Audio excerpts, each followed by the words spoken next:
On va parler des cartes ruses et en l'occurrence, on va se faire aider par le site officiel pour en parler. Je me suis mis directement positionné sur les cartes qui sont issues de ce set 1, puisque si on s'arrêtait sur le site officiel, il y a déjà les cartes que je vous ai montrées il y a quelques minutes et ou dans les autres émissions spoiler spécifiques. Donc là, on va parler que des cartes concernant le set 1 et on va commencer tout de suite avec l'agent du BSI qui est une carte pour 1, qui est donc ruse et vilainie, 1-3, et qui, si vous possédez une fois joué, si vous possédez un événement, vous pouvez mettre un dégât à unité. C'est une carte qui est sympathique, très spécifique quand même dans l'utilité de la carte, mais qu'on voit dans quelques decks.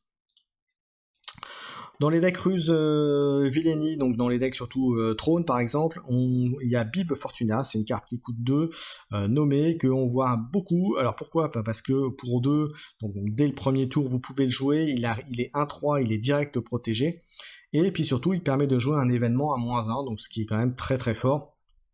Et on va le voir après, mais dans les cartes ruses, il y a beaucoup de cartes qui sont intéressantes à jouer, enfin surtout les cartes événements en l'occurrence. Donc il y a moyen de faire des choses sympathiques. Une autre carte qu'on voit beaucoup dans les decks Villainy Ruse, c'est l'astropilote du cartel. Pourquoi ? Eh bien parce qu'il est 2-3 et surtout si vous contrôlez une autre unité ruse, si vous jouez ruse, en général ce sera le cas, eh bien vous inclinez une unité qui coûte 4 ou moins, c'est-à-dire déjà un coût supérieur à la valeur de la carte, ce qui veut dire que c'est une carte qui, même au tour 3, au tour 4, peut être intéressante parce qu'elle va toucher les cartes qui sont 4 ou moins. Donc une très bonne carte, puis surtout ça incline, donc ça fait gagner un peu de temps aussi à votre deck, à votre jeu ou à votre type de jeu que vous avez choisi. Alors, hop. On continue avec la suite des cartes ruses. Boba Fett, c'est une carte qui est très recherchée, j'ai la chance d'en avoir une, mais si vous en avez 3, c'est encore mieux, mais c'est une carte qui est très rare, qui est assez chère à trouver si vous regardez par exemple les coûts sur Card Market, pour ne pas le citer. Donc c'est une carte qui est 3 ruses Villainy, et 3-5, et en attaque, si cette unité attaque une unité inclinée qui n'est pas entrée en jeu ce tour-là, à la seconde, vous infligez 3 dégâts au défenseur. Alors c'est surtout utilisé parce que avec Boba Fett, que ce soit cette carte-là ou l'unité leader, où on le verra tout à l'heure, mais avec le Fire Spray, je sais plus, je vais dire une bêtise, mais non, avec l'unité, avec le vaisseau de Boba Fett, il y a des interactions entre les deux qui fait que ça combote très très bien, et c'est pour ça que cette carte-là est aussi très recherchée. On continue.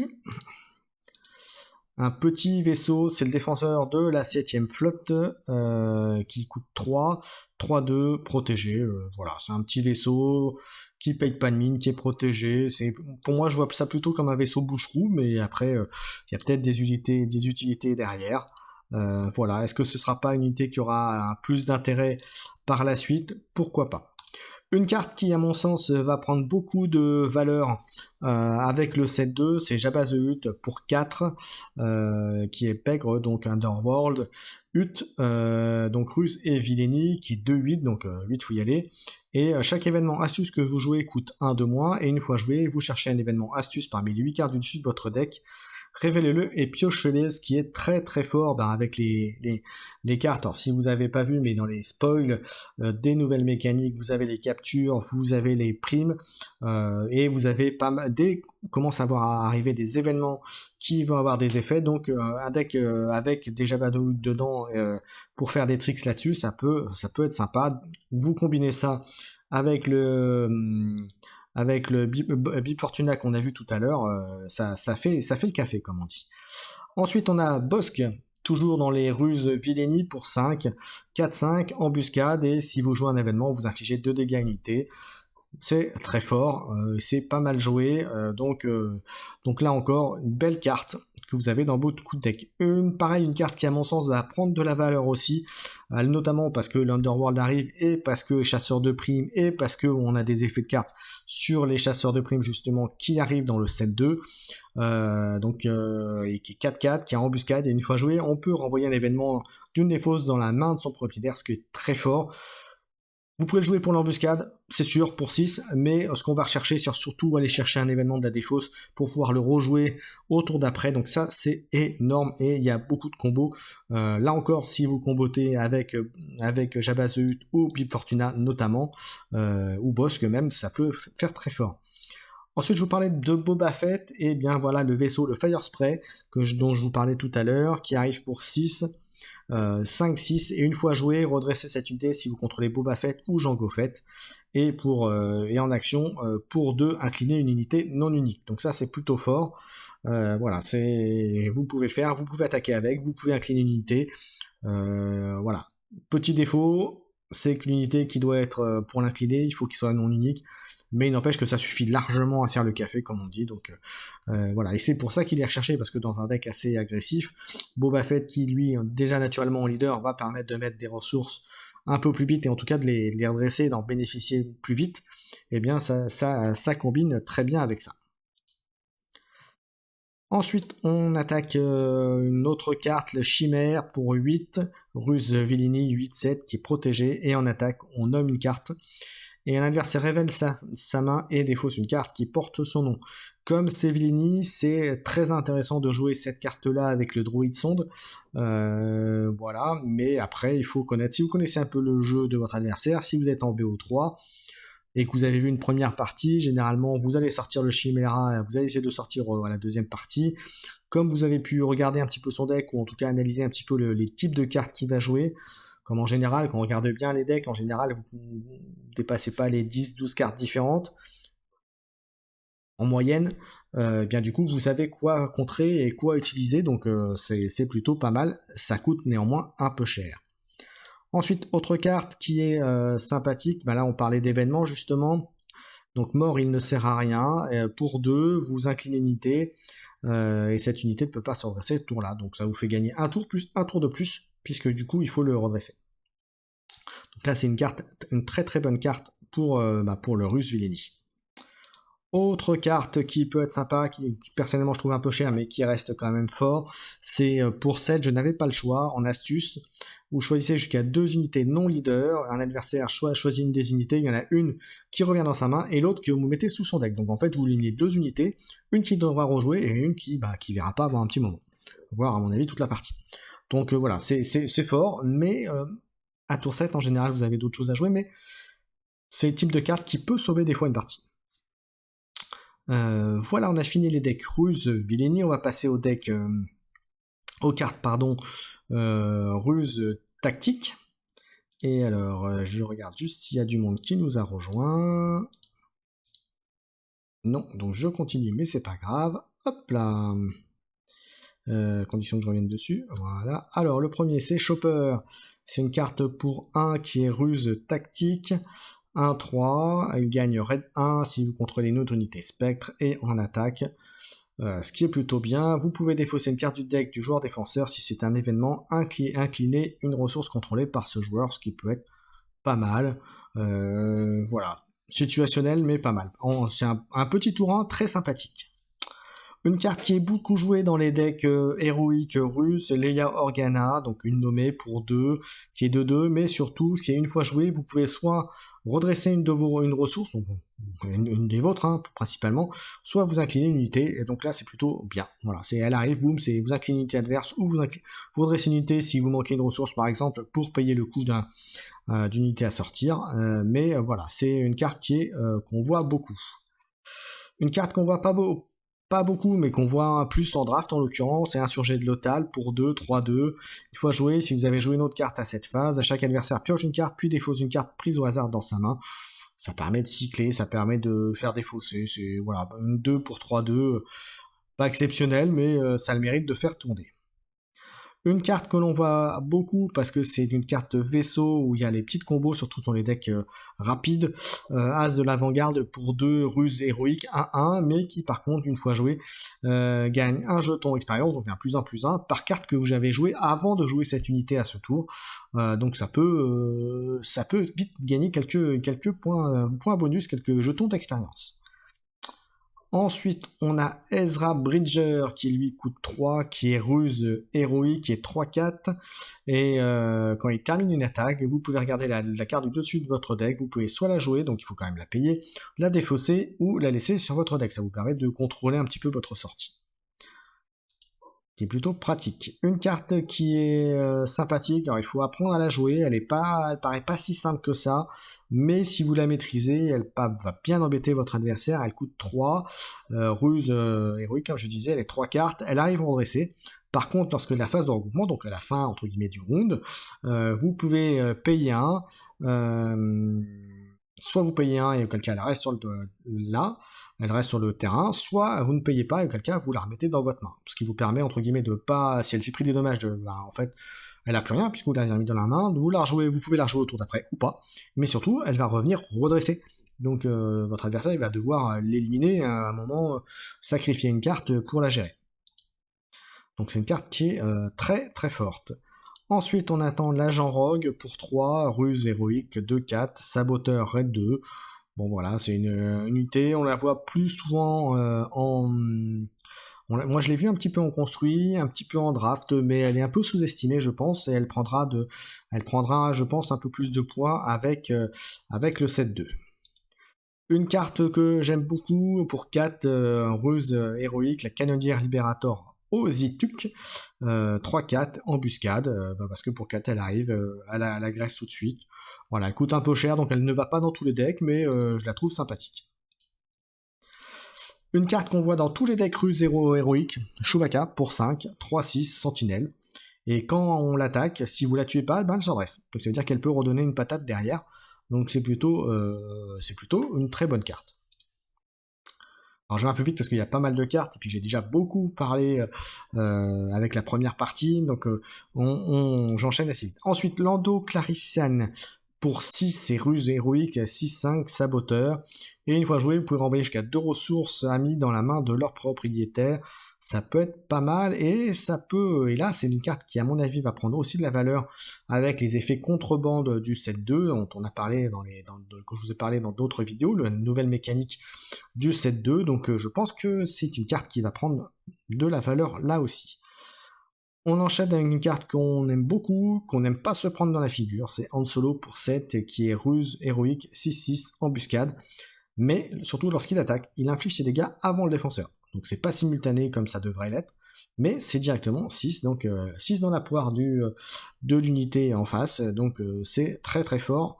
Pour l'avoir subi, je peux vous dire que ça surprend et ça fait mal.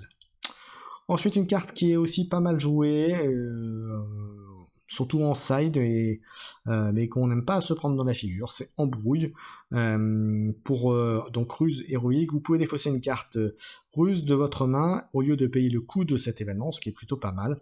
Mais surtout, c'est vous inclinez une unité et vous envoyez chaque amélioration sur elle dans la main de son propriétaire. Voilà, ça peut faire mal. C'est une carte principalement utilisée en draft. En construit, je ne l'ai pas beaucoup vu, mais pourquoi pas. Une carte par contre que l'on voit beaucoup en construit, voilà, le temps qu'elle apparaît, c'est Étincelle de la Rébellion pour 2. Donc Spectre. Regardez la main d'un adversaire et défaussez-en une carte pour 2. C'est toujours pratique. On rappelle que quand même vous avez finalement vous avez 4 cartes pour démarrer. Vous en piochez 2 par tour, vous pouvez mettre une ressource. Donc le fait d'en enlever une, d'enlever un choix de jeu, c'est quand même très très fort. On va passer aux 3 cartes double ruse, où il faut 2 fois un ruse, donc c'est Boudirouk pour 3-3-3, une fois joué, regardez la main d'un adversaire et défausez-en une carte non unité. Très situationnelle, une carte qui est très peu jouée. Par contre, est-ce qu'il est impérial et rebelle? Ouais, il joue double jeu. Voilà, je suis pas sûr non plus qu'avec le 7-2, ils reprennent de la valeur. Voilà, il coûte cher, l'effet peut être intéressant, mais en double ruse, c'est cher payé à mon sens. Une carte qui, elle, par contre, va pouvoir peut-être effectivement devenir un peu plus intéressant, c'est Videur de la Cantina, double ruse aussi pour 5, 3-5, mais c'est surtout l'effet qui, une fois joué, qui est intéressant, qui permet de renvoyer une unité non leader dans la main de son propriétaire. Donc ça peut être chez vous comme chez l'autre. Hein. Donc c'est plutôt, ça peut être bien.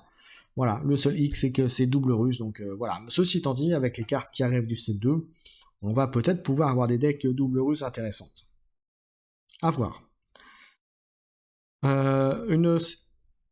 Et on a presque fini. On a une autre carte qui est intéressante, c'est Rusé. Double ruse qui vous permet choisissez 2 parmi les 4 choix, donc soit renvoyer la main une unité non leader de puissance 4 ou moins, soit donner plus 4 à une unité à cette phase, soit vous incliner jusqu'à 2 unités, donc c'est plutôt fort, 2 unités ça fait mal, hein, ça peut faire très mal, et vous pouvez également défausser une carte aux prises au hasard dans la main d'un adversaire, donc c'est plutôt là aussi très bien. Le petit hic, eh bien, c'est que c'est double ruse, donc si vous le faites qu'avec une ruse, ça va coûter 6. Néanmoins, pour les 2 effets que ça fait, ça se prend. Moi, je dis que ça se joue. Voilà. Ensuite, on passe au Grido. Grido qui, lui, pour 1, 3, 1, et qui, une fois éliminé, vous pouvez défausser une carte de votre deck. Si ce n'est pas une unité, infligez 2 dégâts à une unité terrestre. Là, c'est une carte qui est donc Underworld et donc Pègre et Bounty Hunter, chasseur de primes. Donc là encore, c'est une carte qui va être très intéressante dans l'optique du set 2 qui va arriver, donc la prochaine extension bientôt. Alors une carte qui est toujours rigolote mais qui est très peu jouée, c'est le récupérateur Jawa qui est pour 1 de 1 saboteur. Bon bah voilà, je vais pas en dire grand chose, c'est pas beaucoup joué. Maintenant, voilà. C'est toujours, ils sont mignons les petits Jawa, mais en termes de jeu, c'est pas pour l'instant, c'est pas optimal on va dire. Une carte qui peut être pas mal jouée, qui est sous-estimée à mon sens, mais qui en prendra peut-être de la valeur, qui est le chasseur taille de la guilde minière, 1-2, et en attaque, vous pouvez payer 2, et dans ce cas, vous pouvez piocher une carte. Ça peut être un bon moteur de pioche. Voilà, l'inconvénient, c'est qu'il est fragile, qu'il faut nécessiter de repayer encore des ressources derrière quand vous êtes en attaque, donc de le maintenir en attaque. Néanmoins, je pense que ça peut être une carte qui peut y avoir des petites combos avec lui intéressantes. Le défaut, c'est qu'il se fait souvent avoir par l'intercepteur taille, vous savez, pour 4 qui entre en jeu, qui fait 3 dommages. Donc, voilà, c'est un peu dommage. Une carte Underworld Pègre qui est pas mal jouée, qui est pour 2 le contrebandier ingénieux, 2-2 protégé. Voilà, rien de plus. C'est une bonne petite carte aggro, on va dire. Dans les vaisseaux, on a ensuite le chasseur de tête de la bordure extérieure pour 2, 1-3, raid 1. Et si vous contrôlez une unité leader, vous pouvez incliner une unité non leader. C'est quand même très spécifique, il coûte que 2. À mon sens, il y a d'autres véhicules, enfin d'autres chasseurs, d'autres véhicules spatiaux plus intéressants. Maintenant, à voir si ce ne sera pas intéressant après avec les 7-2, mais voilà, à mon sens, c'est quand même très spécifique. Une carte qui est intéressante, souvent sous-estimée, c'est le chasseur piraté pour 2, qui est 2-4, raid 1.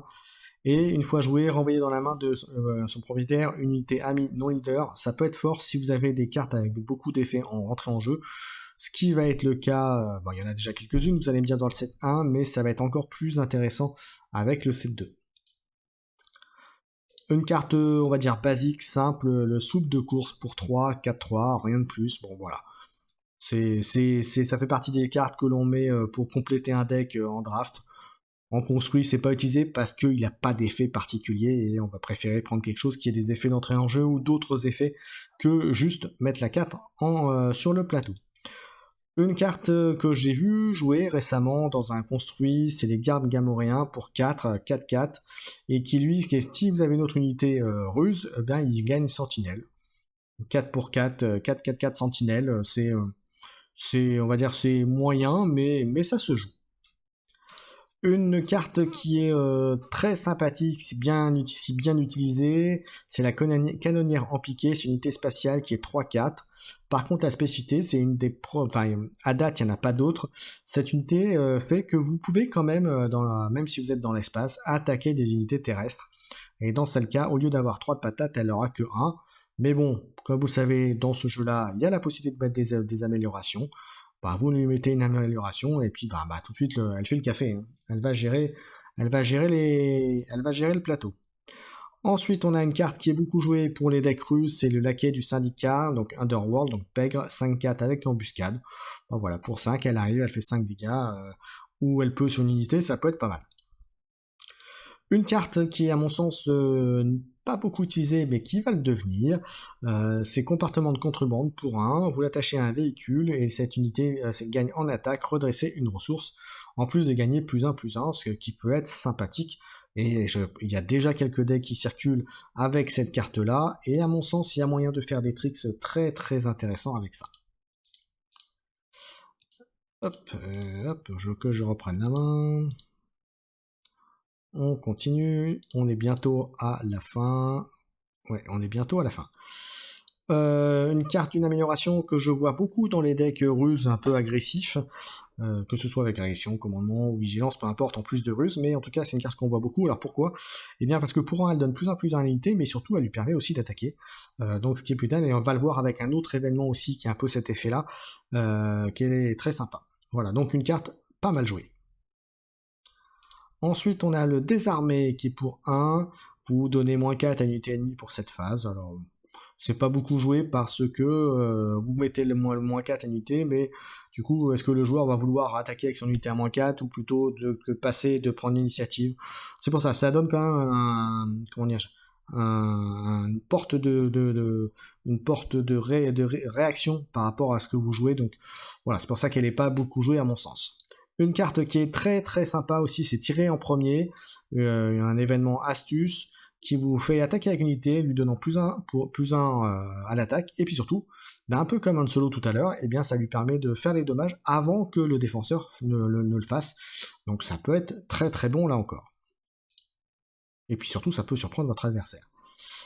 Autre événement qui est sympathique, on est bientôt à la fin, là, parce qu'on est aux événements, on termine. On a Astéroïde Sanctuaire, pareil, une carte que j'aime beaucoup. Alors pourquoi? Eh bien parce que pour 2, vous inclinez unité ennemie, et sinon vous donnez un jeton bouclier unité qui coûte 3 au moins. Et là, je peux vous dire que cette carte-là, j'ai déjà vu des petites combos qui vont arriver avec le set 2, pas piquer des hannetons. Je vous en parlerai plus tard lors d'une prochaine vidéo. Ensuite, on a l'attaque furtive. Alors, c'est une carte qui est très peu jouée, mais qui, à mon avis, va prendre. Alors, moi, je l'ai pas vu. Alors, peut-être que vous n'hésitez pas à mettre en commentaire si vous avez vu cette carte et dans quelles conditions vous l'avez vu jouer. Mais je pense que cette carte-là va prendre de la valeur. Pourquoi? Parce que vous jouez une unité de votre main. Elle coûte 3 de moins. Donc, en gros, si vous êtes au tour 2, même au tour 2, alors, même au début de partie, vous pouvez jouer une unité qui coûte 5. Vous l'entrangez redressée, donc c'est-à-dire qu'elle peut faire quelque chose. Et ensuite, vous l'éliminez. Donc, ça veut dire que déjà, elle peut faire un truc sympathique. Alors il faut que ce soit une unité par contre, hein. Mais il y a moyen de faire des trucs sympas avec. Alors là on en revient à l'attaque un peu comme l'amélioration tout à l'heure que je vous disais qu'elle donnait +1/+1 et une attaquée. Là c'est un peu la même chose. Alors par contre vous attaquez directement. Alors ça n'est pas une amélioration, mais par contre là, vous attaquez avec une unité, vous lui donnez +3 et c'est très fort. Hein. Pour 2, voilà, ça peut être sympathique. Une carte que j'aime beaucoup chez les ruses et que je vais, comme qui dirait, abuser et abuser et abuser encore de cette carte pour 3. Alors après, il faut l'utiliser intelligemment. Hein. C'est parce que vous choisissez une arène et vous inclinez chaque unité qui est dans cette arène. Ça veut dire les unités de votre adversaire, mais aussi les vôtres. Donc c'est pour ça qu'il faut le faire de manière intelligente. Voilà. Concrètement, si vous êtes en train de dominer, vous avez 3 unités, l'autre en face, il n'en a qu'une, et en plus c'est une petite unité qui fait pas grand-chose. Il n'y a pas d'intérêt de le faire. En revanche, vous avez 2 unités, même si c'est des grosses, mais qu'en face il y en a 5 ou 6 et que c'est en train de vous taper dessus, pour 3, vous inclinez toutes les unités, y compris les vôtres, et il va pas attaquer avec. Donc ça vous fait un tour gratuit pour agiter sur l'autre zone dans laquelle vous êtes peut-être mieux placé ou en meilleure posture. Donc ça peut changer la donne. Alors ensuite, allez, on est presque terminé. Alors là, le guet-apens, pareil, c'est une carte basique, mais que on ne peut pas se passer, ou que je ne vois pas se passer les gens qui jouent ruse. Pour 3, vous renvoyez dans la main de son prière une unité non leader, voilà, tout simplement. Voilà. Alors, bien sûr, je déconseille de le faire sur une unité qui coûte 1 ou 2, mais imaginez, il y a encore une unité qui coûte 5, 6, voire une grosse qui coûte 7, et puis en plus, il y a un gros effet en jeu, il s'est mis des tokens boucliers, de machin, et tout ce qu'on veut. Et bien là, pour 3, tiens, mon petit père, hop, ton unité, elle repart dans la main, tu pourras la rejouer si tu veux, mais le tour prochain. Voilà, ça c'est bon. Ensuite, une autre carte, c'est attrape pas la grosse quête. Gambit, vous choisissez une unité, alors c'est très situationnel, et puis il faut bien connaître son jeu. En gros, vous allez piocher des cartes, vous faites un système de stop ou encore, voilà, vous continuez jusqu'à ce que vous arriviez à un maximum de 7 de valeur, mais si vous dépassez, vous faites rien. Par contre, si vous faites en dessous, vous infligez des dommages à une unité qui est choisie, et vous mettez les cartes révélées sous votre deck. Voilà. Une carte qui peut monter à 7 de dégâts, très situationnelle. moi je l'ai très peu vu jouer, parce qu'il y a cette notion un peu d'aléatoire qui est pas super. En revanche, une carte que j'aime beaucoup, que j'ai pas vu beaucoup jouer, mais qui peuvent faire le café, c'est un événement qui coûte 6. Vous prenez le contrôle d'unité non leader, au début de la phase regroupement sans propriétaire, on prend le contrôle.